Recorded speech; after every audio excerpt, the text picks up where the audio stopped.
Having the ability to hit the golf ball high on demand is going to help you face whatever the golf course throws at you that day. In this video, I'm going to show you why you might want to do it and also how you're going to do it. Every time we get out on the golf course, unfortunately for us, it's not like the driving range. We're constantly faced with different shots. So you might play 18 holes and you might not hit the same club twice. You're going to find shots into wind, downwind, over trees, under trees, around trees, uphill, downhill. Golf is a never-ending challenge of hitting a variety of different shots, so it's really important to know how to manipulate your ball flight. If you're a player that's looking to try and shoot lower scores, it's essential that you have more than just one stock shot. You're going to find that actually more often than not you can't play just the standard 7-iron, which is a shot we all hit too many times on the range. You have to be able to take some yards off it, hit it high, draw it left, fade it right, into wind, sloping lies, and so on and so on and so on. So I've already covered in a previous video how to hit the ball low, so in this one I'm going to talk about how you'd hit it high. Let's just talk about the situations where you might choose to hit the ball higher. So obvious ones are you want to go over a tree, over a water, over a bunker, whatever. If you're playing downwind and you want to sort of maximize your distance on a tee shot, it's advisable to hit the ball high. If you're hitting towards a tucked pin behind a bunker and you need to get the ball to stop quicker because there isn't much green, that's also when you would hit it high.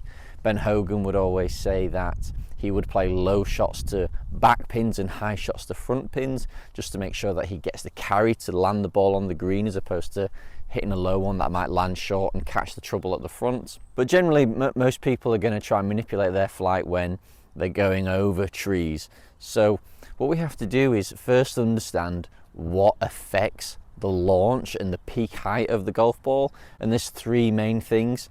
So you've got loft, what loft do you present the ball at impact? You've got angle of attack. Are you swinging down into the ball or more shallow into the ball? And there's also spin, which is mainly just affected by club head speed. You've really got three different levers you can pull if you want to hit the ball high.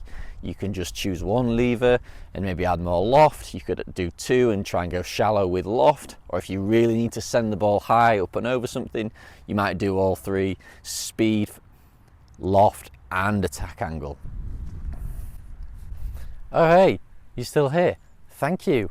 So most of you guys watching this are not subscribers, and although the few subscribers that are watching this, thank you very much for being here, I could really do with the help. If you subscribe, like and comment, even if you think I'm stupid, that really boosts the engagement. It helps get this video out to more people and helps me grow. So anything you can do to help, that'd be great. So now we know the three things that we can manipulate to hit the ball higher. Let's talk about how we can build those things into our setup, because that's probably the easiest place and easiest way to do it.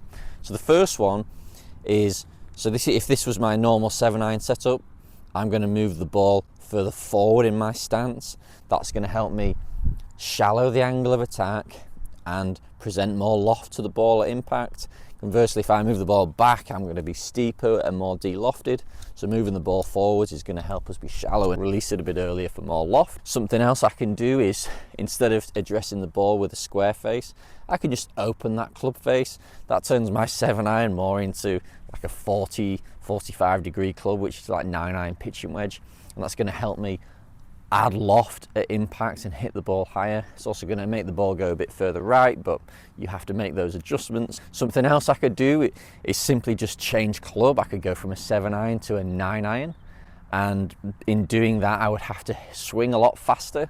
So that's going to give me more launch angle because there's more loft on the club, and also it's going to give me more spin because of how much faster I'm going to have to swing, as well as the more loft.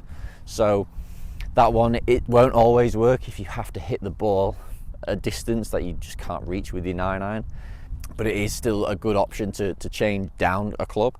And another thing you can do, which is pretty easy, is just add more right side bend into your address position. So a 7-iron, I'm fairly neutral, but if I really want to lob one up in the air, I'm going to lean back a little bit, I'm going to tilt my shoulders back, and that's going to help me shallow the club and present more loft at impact. So if those pre-swing adjustments aren't enough to get the ball high enough to go over whatever you're trying to get over, or to access that really tucked pin. You can make some in-swing adjustments to hit the ball a bit higher, but you have to be aware that messing around with some in-swing thoughts may produce worse shots because you're not really used to doing it. You probably haven't practiced it loads, so you do need to get on the range to give that a go. You do need to get on the course in sort of like fun rounds and just experiment with these things just to sort of see what happens. You don't want to be in a competition, you know, coming down the back nine, you know, in the lead of the club champs, and all of a sudden you need to hit one high and then just try something that you've never done before, because who knows what's going to happen. You want to feel comfortable and confident that making whatever adjustments you're going to make is going to produce the shot that you're trying to hit. First thing you can do in swing is actually just make a longer backswing. So a longer backswing is going to give us more club head speed, and that's going to allow us to hit less club. So going from my 7-iron down to my 9-iron, because I'm over swinging, is going to give us more speed, more spin. It's going to get the ball more up in the air, so that's a good place to start. The second one, which is a bit more complex, is from the top of your swing, feeling like you're extending your right arm or your trail arm away earlier, trying to make a wider downswing where you let the club release past your hands a bit earlier. This may produce some heavy shots, so you do have to practice it, but what that does is the wider the arc, generally the more shallow we're going to be into the ball, and if we let that club pass our hands earlier, we're going to present more loft. So if hitting less club isn't an option, if you can't just drop down to a 9-iron and smash it there, this is a great option where you can still hit your 7-iron distance, but it's just going to launch much higher and peak a lot higher and stop a lot quicker when it lands. And like I say, your initial reaction to doing this on first try is going to produce some thin and fat shots because it is going to mess with your angle of attack, but it's well worth figuring it out, because this is a great option. This is sort of what you'll have seen like the best players of all time do when they get on the golf course. It's wider here, it's released earlier, and then it's more up in the air. The final adjustments you can make in swing to hit the ball higher come later in the downswing, so these are even more dangerous and definitely need practicing. Is an earlier extension of the body into the ball. So if you stay down, we're always going to present less loft to the ball. Keeping your head down produces lower shots. I'm afraid to say it, but it's true. If you need to hit the ball higher, you need your body to be moving up through impact.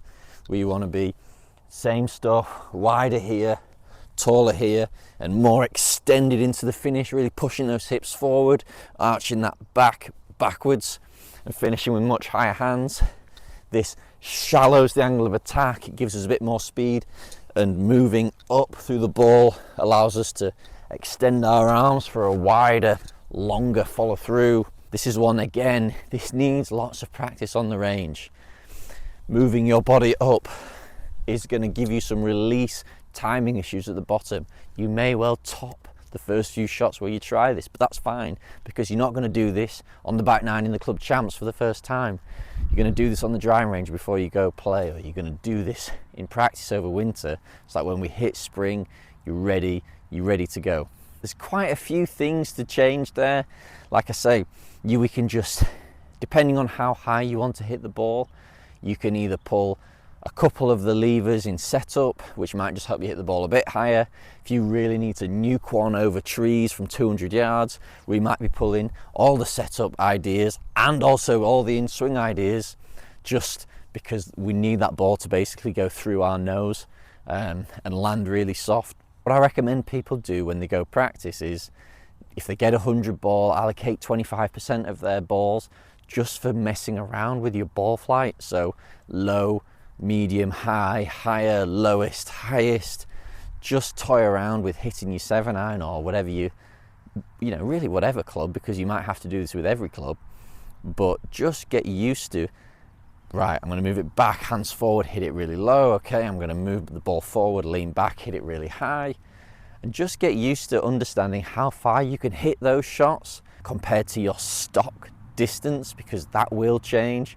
Get used to going, right, well, actually, if I move the ball forwards and lean back, I don't strike it very well. But if I extend a bit earlier, I tend to strike it well and get the height that I need. There's no real right answer for everybody, but there is the right answer for you. So you need to get out there, get practicing and experiment with those setup adjustments and then the in-swing adjustments to find the right combination for you to give you the most success on the golf course.